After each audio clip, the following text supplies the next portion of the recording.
Hello. Is stress clogging the creative flow? Then this episode is for you because I'm going to be sharing some mindfulness techniques that can help you clear the fog and hone in for great creativity. Stay tuned. Are you an entrepreneur, small business owner, or consultant looking to boost your authority, influence, and impact? The Author Switch podcast with best-selling, award-winning author Carma Spence is your answer. Tune in for actionable advice, powerful strategies, and engaging interviews to turn on your author switch and take your business to the next dimension.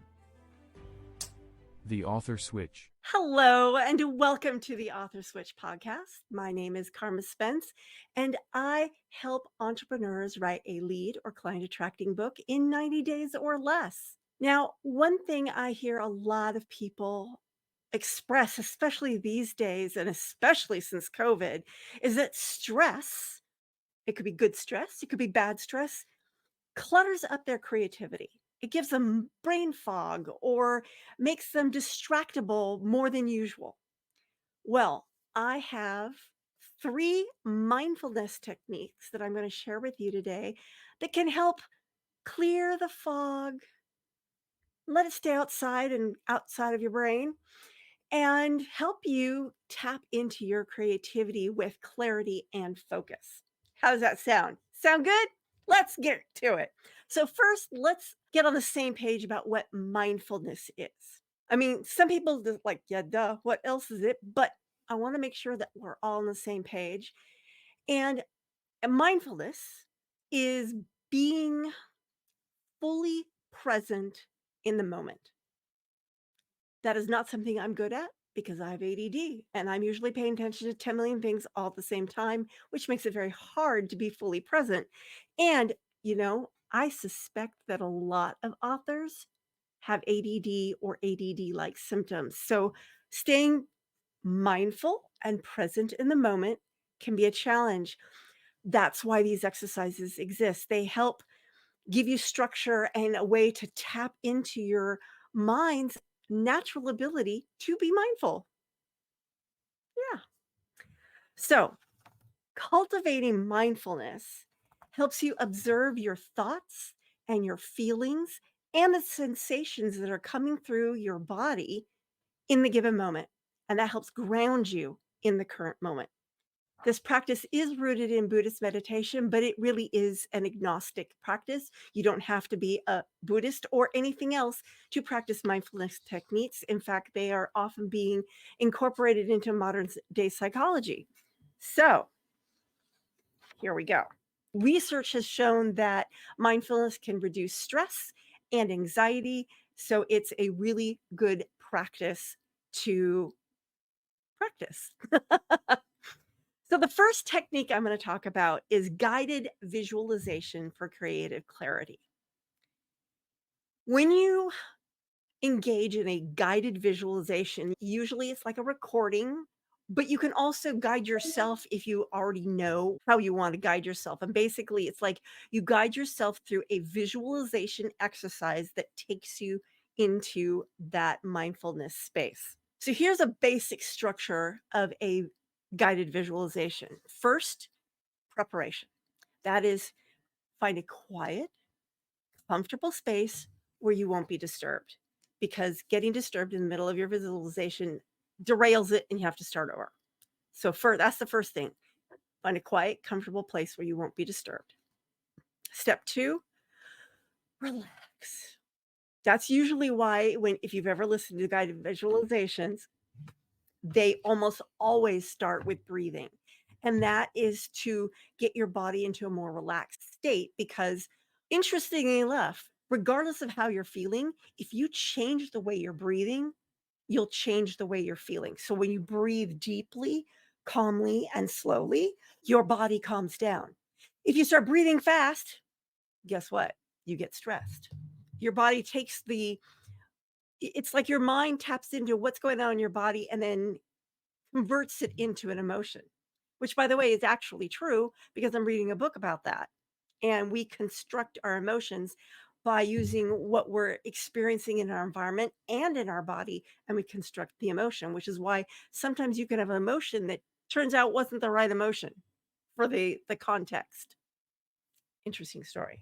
Step 3, envision success. Now, this is a specific guided visualization for authors for enhancing creativity. So step 3 is envisioning success. What does success look like? Step 4 is overcoming the obstacles to that vision of success. Step 5 is affirming and manifesting that success into your present moment.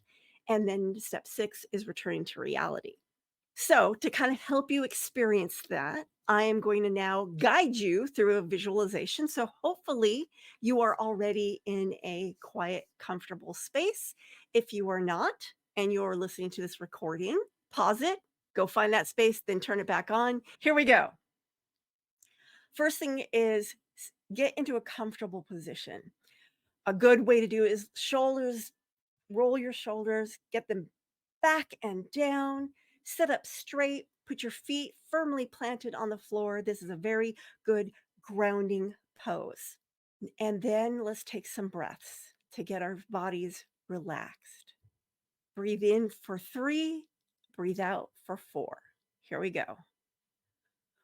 1, 2, 3, pause. 1, 2, 3, 4. Wow, I'm already dizzy. Breathe in for 3. Breathe out for 4. One more time. Pause. There you go. Now we're all relaxed. Now, if you want, you can close your eyes and just listen as you imagine what I'm going to be guiding you through. So here we go. Imagine now that you are in your ideal writing space. Visualize this place with vivid detail. What does it look like? How does the air feel? Is it cool? Is it warm? Is it breezy? Is it still? What sounds surround you?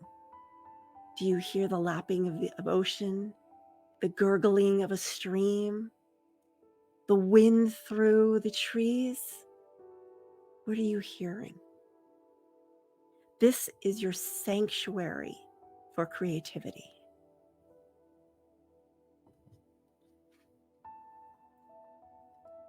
Now, in front of you, see your completed work. Whatever you've been working on, that book, it is now complete. It is done and is sitting in front of you. It's your masterpiece. It is the culmination of all your efforts to get it complete. Notice the cover. Pick up the book and feel the weight of it in your hands. Allow yourself to feel the pride, the joy of this moment. This is your success made real.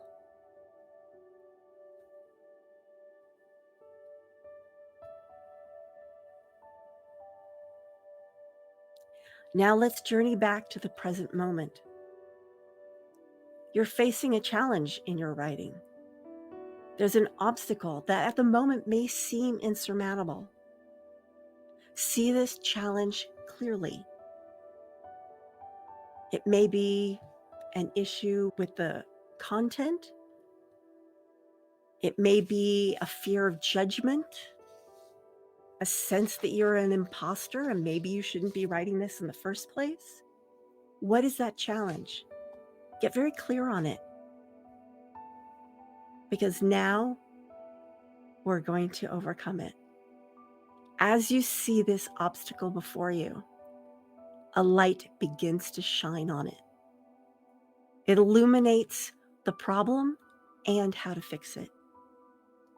With this light comes clarity and understanding. you realize that this obstacle is not a barrier, but a stepping stone on your way to success.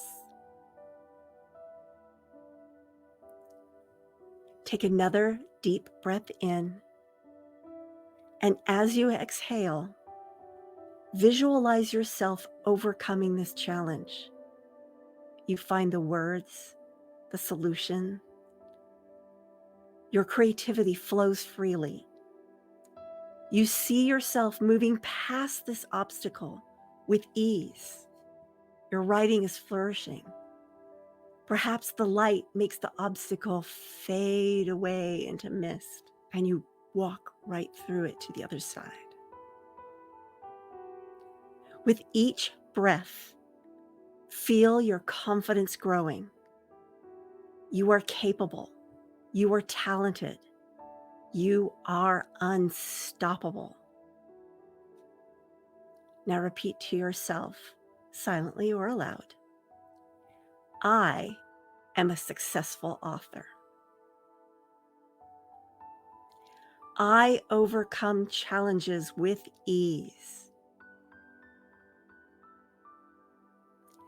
My creativity knows no bounds. Hold on to this feeling of success, the sensation of overcoming obstacles. Know that you can return to this place of clarity and confidence anytime you need. Now, gently bring your awareness back to your physical surroundings. Feel the chair that you're sitting on. Feel the floor beneath your feet. Feel the air on your skin. When you are ready, open your eyes, bringing back the sense of calm, clarity, and confidence with you. Thank you for joining me on this guided visualization for creative clarity. I hope that your writing is filled with success and your creativity is flowing boundlessly. Now, before I go into the next two techniques for mindfulness, we have a word from our sponsor. In every heart lies a story untold. In every mind, ideas yearn for expression. But the path from inspiration to publication is one few dare to tread. With You Can Make It to the Finish Line, that path is clear. This book is a journey through creativity, discipline, and achievement. Hi, I'm Carma Spence, author of You Can Make It to the Finish Line. And from your first word to the click of the publish button, you're guided every step of the way, transforming your ideas into a book that propels your business forward. Attract ideal clients, speaking engagements, and media opportunities, and create a legacy you can be proud of. Embrace your potential. Your story is waiting to be told. I know you can make it to the finish line. You Can Make It to the Finish Line, available now on Amazon. Welcome back to the Author Switch podcast. I am Carma Spence, and I help entrepreneurs write a lead or client attracting book in 90 days or less. And before the commercial break, I told you what mindfulness was. And then I talked about the first mindfulness technique I was going to share today. That was a guided visualization. And then I actually led you through a guided visualization. I will create a version of just that and add it to the show notes. So go check it out there if you liked it. Now I'm going to talk about technique number 2, and that is called mindfulness-based stress reduction, MBSR for short. It's a technique that is used. It's a program developed by Dr. John Kabat-Zinn in the 1970s. It was designed to help people manage stress, anxiety, depression, and pain. And the program typically spans 8 weeks, including mindfulness meditation, body awareness exercises, and simple yoga poses to cultivate a state of mindful awareness in everyday life. Now, you can adapt this technique to your own creativity and author lifestyle or base business. And the way you do that is you focus on aspects of the practice that directly enhance the writing process, such as overcoming writer's block, dealing with criticism, balancing writing, and other life responsibilities. Here's how you, as an author, can use this tool. First, you can do daily mindfulness meditation. Begin the day with a mindfulness meditation practice of 10 to 20 minutes. And with this, you just sit quietly. You focus on your breath, just like we did with the guided visualization. And then you observe your thoughts and your sensations without judgment. I'm hot. Okay, it is. I'm cold. Okay, it is. There is no judgment here. This practice helps clear your mind and it makes space for creative thoughts to arise. And it's the no judgment. And I know that can be really hard sometimes. You're like, I'm cold. I don't like being cold. If it's cold, it's cold. Cold is neither bad nor good. It's just whether you like it or not. And in the meditation moment, you're not going to put that judgment there. Another thing you can do is body awareness exercises. Basically, writing is a sedentary process. You're sitting down at your computer or your writing tablet for a fair amount of time. And that can create physical discomfort. I don't know about you, but I get a lot of pain in my shoulders, which is why I often say roll back and down, roll back and down. So what you can do is you can incorporate these body awareness exercises throughout your day as little mini breaks. And this can be stretching. A really good stretch is like with the neck. And you basically put your hand on the opposite side of your neck and you slowly relax. You push this shoulder down, pull this neck, pull this neck, pull this side of the head over. Do it gently, not quickly. And then you relax. And you can do the same with the other side. That's another one. Another exercise is to put your chin down and then roll to one side. Then slowly roll back. That stretches the sides a little bit. There's rolling your shoulders. These are all things that can help reduce stress in your body. And it can also help you become more aware. Like just now, I became really, really aware of how tight I am right in here. I wasn't noticing it before. So there you go. You become aware of your body. Idea number 3 is to schedule periods for writing. Just as mindfulness techniques can be scheduled, you can apply the same principle to your writing. By setting aside dedicated, uninterrupted time for writing, you can cultivate focus and discipline, approaching your work with a fresh, mindful perspective each day. Tip number 4, mindful walking. And this actually does 2 things because it gets you exercising and it gets you being mindful. So what you do is you take a mindful walk. How do you do that? Well, immerse yourself in the experience of walking rather than using that time to think about your day or what you're going to do next. Use at least 5 minutes of your walking time to just be aware of what's going on. Be aware of your feet on the path, pavement, whatever you're walking on. Be aware of your knee joints and your hips and your arms moving. Be aware of the air flowing through your hair or your lack of hair, depending on which you have. Be aware of birds chirping, wind in the trees. What are the sounds? Are you sensing a flavor? Is there a smell? Maybe there's a restaurant nearby and you're smelling the lovely aroma of grilled hamburgers. Oh, yeah, I love that smell. Maybe you do, maybe you don't. Anyway, become aware of maybe you're smelling pine. Oh, I love it. I call it the smell of camping. Anyway, as you're walking, become aware of your physical, bodily environment as well as the environment around you. And that is mindful walking. Technique number 5 in the MBSR is stress reduction techniques. So when you're feeling overwhelmed, You can use specific MBSR techniques like a body scan meditation or a 3-minute breathing space to manage your stress. So, a body scan meditation is kind of like a guided meditation, only you're guiding yourself through each of your body parts. So, you start with your toes.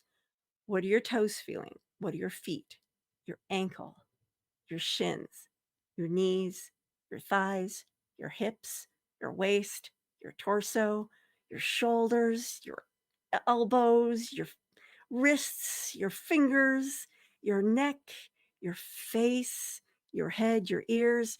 Tap into each part of your body slowly, obviously more slowly than that, so that you can feel, okay, what's going on in that body part at that moment.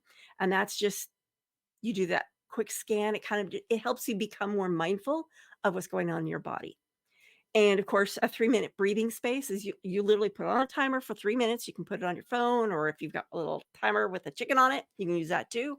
And for 3 minutes, just focus on your breathing and try to breathe from the diaphragm. Breathe deeply, slowly, calmly.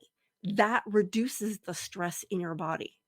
And finally, technique number 6 in the MBSR is reflective journaling. And what you do with that, and you obviously have a journal, a notebook, a pen, paper. And what you're going to do is you're going to be journaling about your thoughts, your feelings, and your experiences as it relates to writing in that moment. And you're just focusing in, okay, when I'm writing this thing, I'm feeling this. And then you can explore, why do you think you're feeling this? Is that this true? Or is it just an interpretation? Could you interpret it differently that would make you feel better? So those are 6 techniques: meditation, body awareness, scheduled writing periods, mindful walking, stress reduction techniques such as a body scan or breathing, and reflective journaling. That's technique number 2, MBSR. And finally, the last technique, this one is one of my favorites. I did it for like 3 years straight every day, and it really turned my world around, and I probably need to get back to it. And that is gratitude journaling. It is amazing what gratitude journaling can do for you. By keeping a daily gratitude journal, it helps you focus on what's going right in your life. And all you have to do is list at least one thing that you are grateful for every day, ideally 3 things. And you can do it at the beginning of the day to sort of jumpstart your day focusing on the positive, or you can do it as a way to wind down at night. 3 things that you were grateful for that day, or you can do both. Get brownie points and do both. So, why gratitude journaling for authors? Well, when you're working on your book, it can be very lonely. And that can lead to some negative thoughts. So, gratitude journaling helps get you out of that. It can help you with self doubt. It can help you with imposter syndrome, because the more you're grateful for, the more you have to be grateful for. Or, as I say, the more you appreciate, the more you have to appreciate. So, here are some tips on how to practice gratitude journaling. One, at least once a day, reflect on your day and write down what you're grateful for. Preferably, you want to do this at the same time each day. So, whether it's the first thing you do, or it's something you do at lunch, or you do it at the end of the day, whichever time of day that you can do it on a regular basis. Step 2, focus on the positive. Remember, this is great gratitude. You're not going to be grateful for negative things. Be grateful for the positive things. Focus on what's going right in your life. Number 3, if you've got the time and you can, detail the experience. For example, I'm just going to pick a peanut butter and jelly sandwich. Okay, so I'm grateful for a peanut butter and jelly sandwich. Why am I grateful for this peanut butter and jelly sandwich? Oh my gosh, I got this brand new jelly that was strawberry and vanilla, and it just tasted so good. And when it mixed with the peanut butter, it just really balanced the saltiness of the peanut butter. And I put it on this really nice whole grain wheat berry bread, and I really like the texture of the little wheat berries.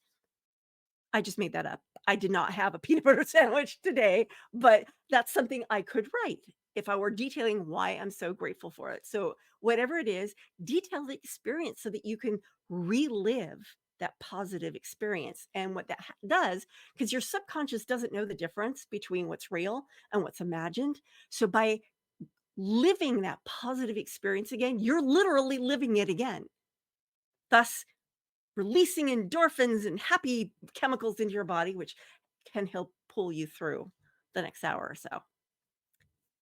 Number 4, look for lessons.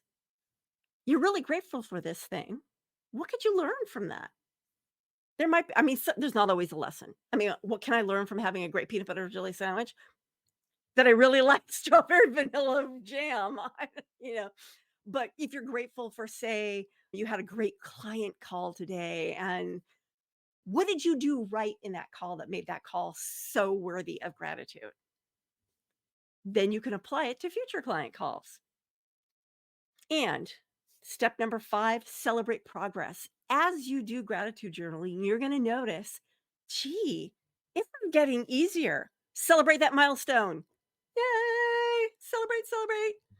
Here, let's get some balloons going here. We're going to celebrate, celebrate. Woo! Yay! It's getting easier. There you go. Celebrate. Celebrate when you can. And number 6, you can do this physical or digital. It doesn't, well, it does matter and it doesn't. Do what you can, whichever's easier for you. However, there is research that suggests that actually using an implement and writing it down longhand is better than typing. It grounds it into your body better. So I recommend that you have a physical. And what's nice, I will put in the show notes some of my favorite gratitude journals that I have. They're blank journals, but they have some tips for gratitude. And there's this one I really, really like. It's orange and mostly blank, but you can also just use a regular notepad. It doesn't matter. But I highly recommend that you use physical writing because it actually does ground the gratitude into your body better. And now there are 4 benefits that authors can get from gratitude journaling. The first one is enhanced well-being. Of course, everybody gets that from gratitude journaling. It can boost creativity. They've actually done research that shows that increased gratitude boosts creativity. So again, the more you appreciate, the more you have to appreciate. And one of those things you can appreciate is greater creativity. Gratitude journaling also improves resilience, which makes it easier for you to weather the slings and arrows of being an author. You know, there's the down times, there's the good times, there's the bad review. Okay, it happens. There you go. And it actually fosters connection. Even though you're doing it yourself, it fosters connection because by sharing you can share your gratitude entries in your social media, and that helps boost engagement. Now, you don't have to share everything. You don't have to share it all, but you can, especially if it's something worth celebrating, right? If it's worth celebrating, then you should share it.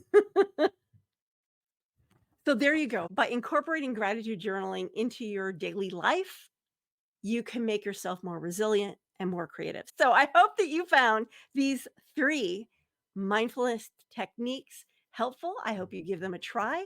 And when you do, please comment, send me a message, and let me know how it went. This is Carma Spence of the Author Switch podcast saying ciao for now. If you've enjoyed this episode of the Author Switch podcast and would like to show your support, there are a few ways that you can do that. First, I encourage you to subscribe to the podcast so you never miss an episode. Additionally, leaving a rating and review would greatly help me reach more listeners and continue providing valuable content. To stay up to date with the Author Switch podcast and gain access to additional information on amplifying your authority, influence, and thought leadership through books, you can follow me on LinkedIn at Carma Spence. For those interested in catching up on previous episodes, including those no longer available on podcast platforms, you can find them all at authorswitch.com/episodes, where you can choose to watch or listen to them at your convenience. Thank you so much for your support and for being a part of the Author Switch community.